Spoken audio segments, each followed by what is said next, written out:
Hi everyone, Ms. Hanks here. So today we are looking at Unit 7, Industrial and Economic Development, Land Use Patterns and Processes, Part 4, Energy. So our objective today is to describe the different types of energy.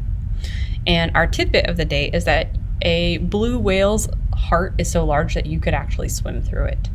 They're really gigantic. All right, so energy demand. We know that the more developed we are, typically the more energy we need, the more energy we demand, and we get it from raw materials. So essentially what we're talking here is the most basic thing from which it's made. So it could be things like coal, petroleum, natural gas, that first iteration of whatever that energy is. Developed countries overall consume about half of all energy, which is pretty significant considering that developed countries typically have fewer people overall than developing countries. So for example, we know India is largely still considered developing, or at least most of it, and they have the second largest population in the world. So why does this happen? Well, businesses, homes, transportation. Think about how many things you do during the day that use some type of energy. And this goes from everything from like charging your phone to turning your lights on to going to school on a bus or in a car or whatever you're doing. Everything that we do that's requiring some type of energy, whether it's fossil fuels like coal for electricity, whether it's solar or wind energy, whether it's natural gas, how do you cook your breakfast in the morning, petroleum, whatever type of energy. Yeah. And there's massive inequality in energy use. So most of the demand is from MDCs, but most of the reserves come from LDCs. And distribution is not equal across LDCs. There is drastic inequality in the use, and this is going to cause massive instability. So looking at oil consumption around the world, this is 2009 and the 1,000 barrels daily in 2009. So look at our biggest consumers, by far, the United States. This is really interesting considering that we only have the third largest population in the world and that it is significantly smaller. We're about 300 million people versus China's almost 2 billion versus India's over a billion, about 1.5 billion. But look at North America, Central and South America, Europe and Eurasia, Middle East, Africa, and Asia Pacific. Okay. So take a moment and make some notes for yourself. Discuss in your notes, what are some ways that energy directly affects the global economy? How does it change how much we pay for things? How much does it cost? How does it directly affect the global economy? So looking at our energy supply, we get energy from a lot of different raw materials. Again, coal, petroleum, natural gas are some of them. Coal comes from former tropical regions with a lot of plants. We see this a lot in China and the United States. States like Ohio and West Virginia and sometimes Pennsylvania typically have really high stores, or have historically had really high stores of coal, because once upon a time they were tropical regions, and that all gets compressed over time because coal is carbon. Petroleum is from former ocean residue. We see this quite a lot in Russia and Saudi Arabia, in parts of Canada, and up in Alaska, down in the Gulf of Mexico, places like that. Okay. And then natural gas from ocean residue, particularly places like Russia, the United States, and looking at in the US, in particular places like North Dakota, Montana, upper western states. Okay. Our demand overall is outpacing our supply of energy. We've known this for a very long time. We use way more energy than we have the resources for. And it means that over time, we have to find alternative energy sources. So we start looking at things like renewable versus non-renewable. Our renewable energy sources are things that we can replace. So solar energy, biomass, wind energy, geothermal energy, hydropower, things like that. Non-renewable is the stuff that it just takes way too long, and there's no way that anywhere near our lifetimes will replace it. So fossil fuels, that includes things like coal and oil, or petroleum. Nuclear energy is kind of somewhere in between. It has here, it's listed as non-renewable, but it's also often seen as a renewable source to some extent, or at least a very efficient source. And natural gas, all non-renewable. So take a moment in your notes and discuss, although fossil fuels are cheaper, what are some ways that alternative energy could benefit developing countries? Because remember, we're using most of the energy in MDCs. How could pulling alternative energy, which is more expensive, be beneficial for LDCs?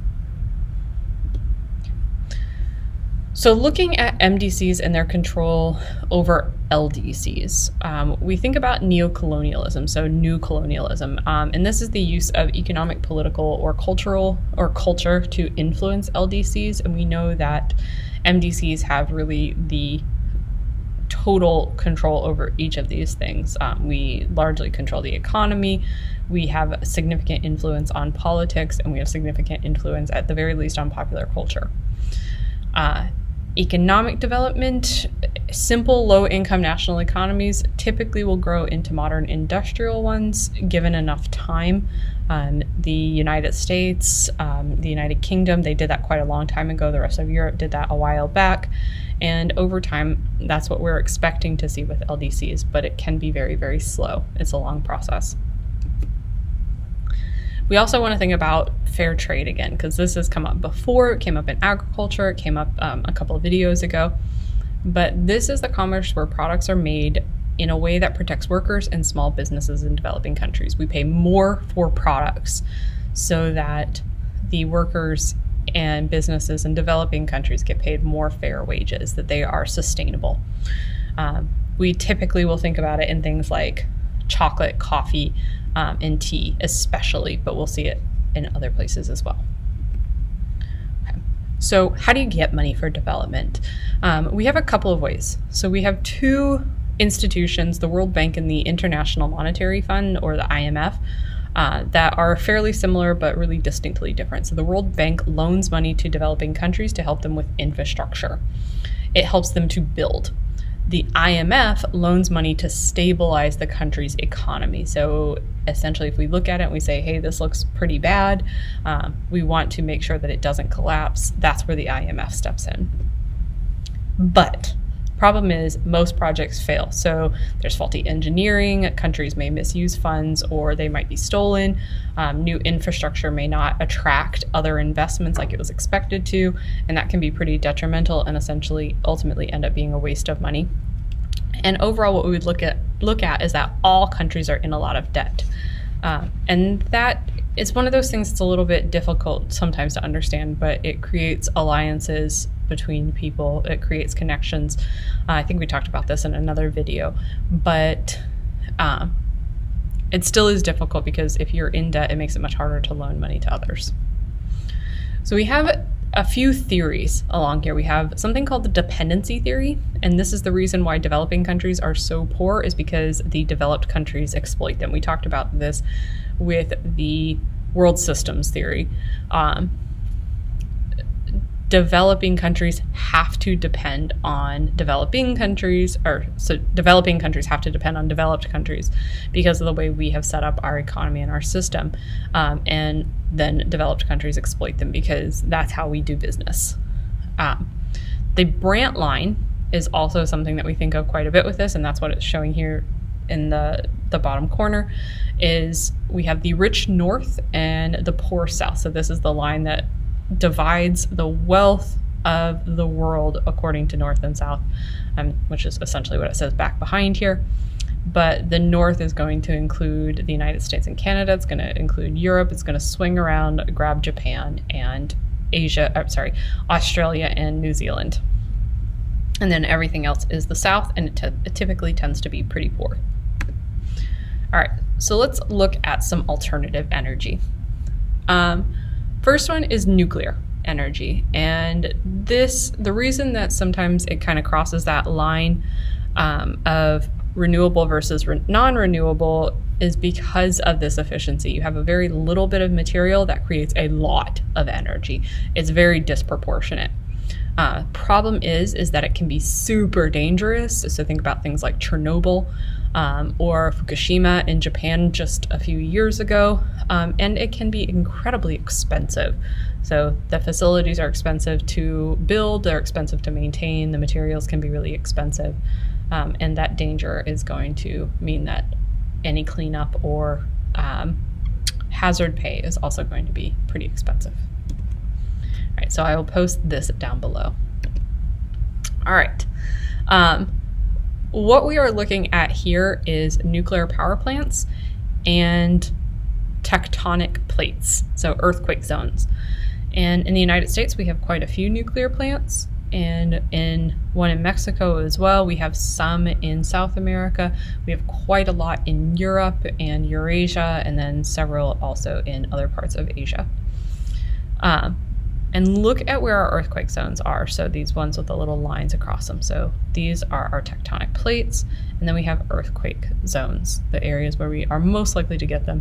Notice that in the United States, in quite a bit of Europe, in quite a bit of Asia, these nuclear plants are in areas that are prone to earthquakes. And that's really dangerous because that can totally disrupt their systems. It can essentially break everything, and then we have nuclear meltdowns, and then we end up with things like Fukushima. That's exactly what happened in Fukushima. We had a tsunami, and it knocked out the cooling system.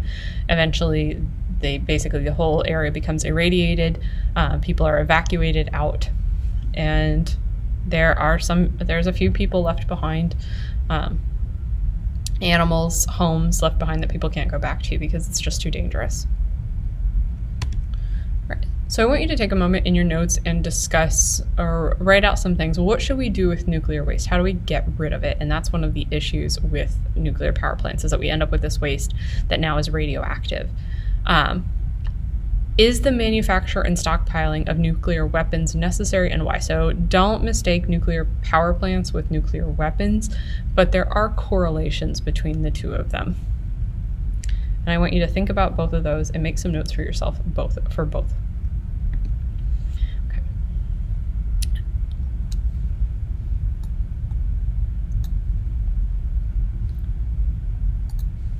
Okay. Continuing on with renewable energy, we have hydroelectric power. So this is water and electricity. Water is creating electricity. We typically are getting this from the movement of water, and this is often why we see dams built. They are harnessing that energy as water flows through it, kind of like a waterfall. Then we also have biomass fuel. So this includes things like wood, it includes crops, garbage, landfill gas, which is closely related to the garbage, and even alcohol fuels like ethanol. It comes from biological stuff, so plants, animals, waste. And burning that, using that in whatever way is going to be fairly renewable because we're always creating garbage. We can almost always grow more crops. Wood is fairly renewable. We can plant new trees, sometimes quick ones. And basically all of this stuff just grows back quickly enough that we consider it renewable. Wind power is energy from the movement of the air. We often will see wind farms, so things like these big turbines and stuff that blow and essentially turn little turbines and things within them and collect up the energy and are able to utilize that. Solar energy is energy that comes from the sun. Problem with it is that solar cells are pretty expensive. You can get them for your home, but they're quite pricey, and the batteries aren't super efficient. So in order to make this more sustainable, we should have better batteries for it. All right, I will post this video in the description as well. All right, so looking at some sustainable development, this is economic development that is conducted without depletion of natural resources. We would be able to kind of continue on with it fairly indefinitely. And it means that it must be good, this development must be good for the economy, for the environment, and for the community. If we have all three of those pieces, we get this nice little Venn diagram of sustainable development. So that is it for today. I want you to take some time, identify the main sources of energy for LDCs and MDCs, and I then want you to discuss the relationship between energy and development. How are those two things connected? If you have any questions, let me know. Make sure you go back and rewatch anything that you missed. Make sure you check out the videos in the description box, and make sure you're doing your reading. Apart from that, have a great day. Bye.